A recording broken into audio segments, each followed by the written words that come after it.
बालों का सफेद होना बढ़ती उम्र की निशानी है। जैसे जैसे उम्र बढ़ती है बाल सफेद होते हैं, बुढ़ापे की निशानी है, सब जानते हैं। लेकिन आजकल तो सिर्फ इस पर सीमित नहीं रह गया है। आजकल देखते हैं कि छोटी उम्र में भी बाल सफेद हो जाते हैं। इसके क्या कारण है? साइंटिफिक रिसर्च में पाया गया कि एक ऐसा केमिकल है जो बालों को ग्रे करता है, और वो केमिकल हमारी बॉडी के अंदर ही बनता है। Hello friends, welcome to our channel let's nurture our minds. तो ये बाल सफेद होने का क्या कारण है, इसी के बारे में आज हम बात करेंगे, और उसको ठीक कैसे किया जाए उसके बारे में बात करेंगे। क्योंकि जब एक बार बाल सफेद हो जाते हैं तो उसको काला करना मुश्किल है। जो बाल सफेद हो गया, आप चाहें कि वो ऊपर से काला हो जाएगा तो वो सिर्फ कलर लगाने से काला होगा। सही मायने में जो नेचुरल बाल काले होते हैं वो रूट से ही काले निकलते हैं और फिर वो काले रहते हैं। जैसा कि साइंटिफिक रिसर्च में पाया गया है कि एक केमिकल ऐसा है जो ये प्रॉब्लम क्रिएट करता है, तो अगर उसी को फिक्स कर दिया जाए तो इस समस्या से, इस प्रॉब्लम से छुटकारा मिल सकता है। ये केमिकल जो हमारी बॉडी के अंदर ही बनता है, हर किसी की बॉडी के अंदर बनता है, और उसके साथ साथ हमारी बॉडी एक ऐसी मशीनरी है जिसमें बहुत सारी चीजें बनती हैं और बॉडी को फिट रखने में कामयाब होती हैं। कैटालेस और ग्लूटाथियोन, ये दोनों भी हमारी बॉडी में बनते हैं, जो हाइड्रोजन पेरोक्साइड को न्यूट्रल करते हैं, उसको ब्रेक डाउन कर देते हैं, यानी कि उसकी इंटेंसिटी को कम कर देते हैं। क्योंकि हाइड्रोजन पेरोक्साइड जो है वो एक ऐसा केमिकल है जिसकी ब्लीचिंग प्रॉपर्टी है। वो अंदर से रूट में फॉलिकल्स के जो छोटे छोटे जो फॉलिकल्स होते हैं, जो बाल बाहर आएंगे, उनको वहीं पर ब्लीच कर देता है और वो ग्रेइंग शुरू हो जाती है, बाल सफेद हो जाते हैं। तो ये जो दो और चीजें हैं, ग्लूटाथियोन और कैटालेस, ये दोनों मिलके उस हाइड्रोजन पेरोक्साइड को ब्रेक डाउन करते हैं, उसकी इंटेंसिटी को कम करते हैं, ताकि वो बालों को नुकसान नहीं पहुंचाए, और उसके अंदर जो बॉडी को सही करने वाली चीजें हैं वो सिर्फ एब्सॉर्ब हो, बाकी कोई चीज एब्सॉर्ब नहीं हो। लेकिन जैसे जैसे उम्र बढ़ती है ग्लूटाथियोन का प्रोडक्शन बॉडी में कम होता चला जाता है। ये एज रिलेटेड है, जैसे जैसे एज बढ़ेगी वो कम हो जाएगा। लेकिन उसको सुधारने के लिए अगर अपनी डाइट में थोड़े से चेंजेस किए जाएं तो उस ग्लूटाथियोन को और कैटालेस दोनों को, उनकी मात्रा को मेंटेन करके रखा जा सकता है, उनको सही मात्रा में बना के रखा जा सकता है, जिससे वो हाइड्रोजन पेरोक्साइड से होने वाले जो अर्ली ग्रेइंग का प्रॉब्लम है उससे छुटकारा दिलवा पाए। तो आज हम उसी के बारे में बात करेंगे कि वो कौन कौन सी चीज है जिससे हम ये जो साइंटिफिकली प्रूवन एक केमिकल है, इसके असर को कम करके बालों को ग्रे होने से बचाएं, बालों को हेल्दी बनाएं, काला, लंबा, घना, मजबूत बनाएं। इनमें सबसे पहला नाम आता है विटामिन B12 का। विटामिन बी ग्रुप के जितने भी विटामिन हैं वो हमारी बॉडी के लिए बहुत जरूरी है, और अक्सर देखा गया है कि B12 की कमी हो जाती है। ये एक ऐसा विटामिन है जिसके ज्यादा लक्षण दिखते नहीं, और जो थोड़े बहुत दिखते हैं उसकी तरफ लोग ध्यान नहीं देते हैं। इसके लक्षण में पहले होता है फटीग रहना, हल्का हल्का सिर में दर्द रहना, थकान रहना, हल्की हल्की बॉडी पेन रहना, और उसमें हम ये सोच लेते हैं कि शायद कोई काम करने से थकान हो गई होगी, शायद कुछ धूप में निकलने से थकान हो गई होगी, या सिर दर्द हो गया होगा, और इस चीज को निग्लेक्ट कर देते हैं कि विटामिन B12 की भी कमी हो गई होगी। तो सबसे पहला काम तो ये करना है कि अपनी बॉडी के अंदर विटामिन B12 की मात्रा को सही रखना है।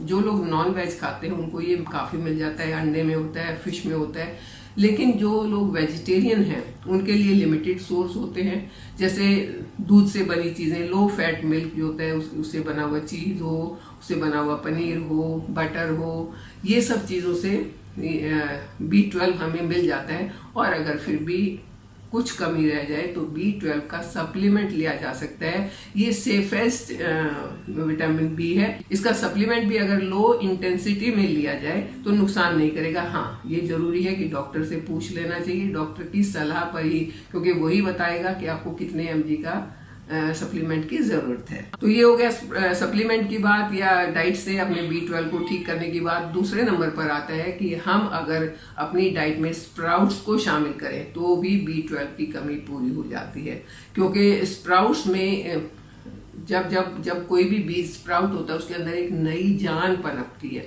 और उसके अंदर बहुत सारे न्यूट्रिएंट्स बनते हैं जो हमारे लिए अच्छे हैं। तो अगर हम स्प्राउट्स को खाएंगे तो भी हमारे जो ये ग्लूटाथियोन और जो दूसरे केमिकल्स हैं जो हमें चाहिए वो सही मात्रा में बनते रहेंगे। अपनी डाइट में विटामिन सी रिच फूड्स को जरूर शामिल करना चाहिए और इसमें सबसे सस्ता, सबसे आसानी से मिलने वाला विटामिन सी रिच फूड है आंवला, जो इंडिया में बहुत मिलता है। ये वैसे तो सीजनल फ्रूट है, आप सीजन में इसको फ्रेश लेके खाएं या फिर अगर सीजन नहीं है तो इसको ड्राई करके रख लें और उसको वैसे खाएं। इसका चाहे जूस बनाएं, चाहे इसकी कैंडीज बनाएं, चाहे इसके वो हाजमोला टाइप की जो गोली बनती है वो बनाएं। लेकिन विटामिन सी के लिए आंवला बहुत ज्यादा अच्छा रहता है और आंवला जो है वो आपके बालों के लिए भी बहुत अच्छा है। बालों को नेचुरली ब्लैक बना के रखने के लिए, हेल्दी और हैवी बना के रखने के लिए भी बहुत अच्छा है। इसके बाद आता है, मैं जितनी भी बात करूँ ये आगे मैं जितनी भी बात करूंगी वो सारी हमारी किचन आइटम्स की मैं बात कर रही हूँ। दूसरा है गार्लिक एंड अनियन। अनियन और गार्लिक दोनों में सल्फर काफी मात्रा में होता है जो बालों के लिए बहुत इंपॉर्टेंट है, बालों के कलर के लिए बहुत इंपॉर्टेंट है।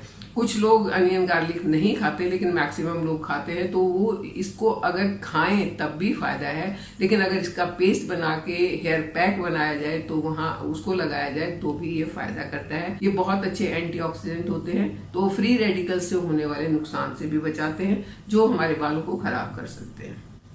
इनमें विटामिन B6 काफी मात्रा में होता है, सेलेनियम होता है, मैग्नीशियम होता है, मतलब बहुत सारे मिनरल्स होते हैं जो हमारे लिए जरूरी है और हमें आराम से सिर्फ गार्लिक और अनियन खाने से मिल सकते हैं। नेक्स्ट है व्हीट ग्रास या जिसको गेहूं का ज्वारा कहते हैं। ये रेडीमेड जूस मार्केट में भी मिलता है। आप चाहें तो घर में व्हीट ग्रास उगा के उसका जूस भी बना सकते हैं। इसमें 70% क्लोरोफिल होता है, काफी मात्रा में क्लोरोफिल होता है जो कि आपके लिए, आपकी सेहत के लिए और आपके बालों के लिए बहुत फायदेमंद सिद्ध हो सकता है। ये बालों को रिनोवेट भी करेगा, मतलब बालों में अगर डलनेस आ गई है, बालों में अगर डेंड्रफ वगैरह हो गया या किसी कारण से टूटने शुरू हो गए तो उनको रिनोवेट भी करेगा और उनकी ग्रोथ को भी बढ़ाएगा। नेक्स्ट नंबर पर आता है करी लीव्स। करी के पत्ते जो हम तड़का लगाते हैं ना, छौंक लगाते हैं, उसमें जो करी लीव्स यूज करते हैं वो भी बहुत अच्छे होते हैं। करी लीव्स का जूस बनाएं या 10-12 करी लीव्स डेली सुबह सुबह ऐसे ही चबा के खा लें। खाली पेट इसको चबाएं, खूब देर तक चबाते रहे और उसके बाद ऊपर से पानी पी लें। तो आपका अर्ली मॉर्निंग में जो 1 गिलास पानी है उसके साथ आप करी लीव्स आराम से खा सकते हैं। करी लीव्स में भी ऐसे एलिमेंट्स, ऐसे कंपाउंड्स होते हैं जो बालों के लिए बालों की हेल्थ के लिए बहुत अच्छे होते हैं। और अगर आप गार्लिक, अनियन और करी लीव्स का पेस्ट बनाकर उसको बालों में लगाएं, बालों की रूट्स में लगाएं, तो ऊपर से टॉपिकली लगाने से भी ये बहुत फायदा करते हैं। इनमें भी फास्फोरस काफी मात्रा में होता है और माइकोटेनिक एसिड्स होते हैं। ये सारी चीजें मिलके बालों पर एक बहुत अच्छा असर डालती हैं। इसके बाद आता है ब्लैक सेसमे सीड्स, काले तिल जिसको बोलते हैं। इनमें बहुत सारी एमिनो एसिड होती है, इनमें ओमेगा 3 और ओमेगा 6 का एक बहुत अच्छा बैलेंस रेशियो होता है जो हमारी बॉडी को चाहिए।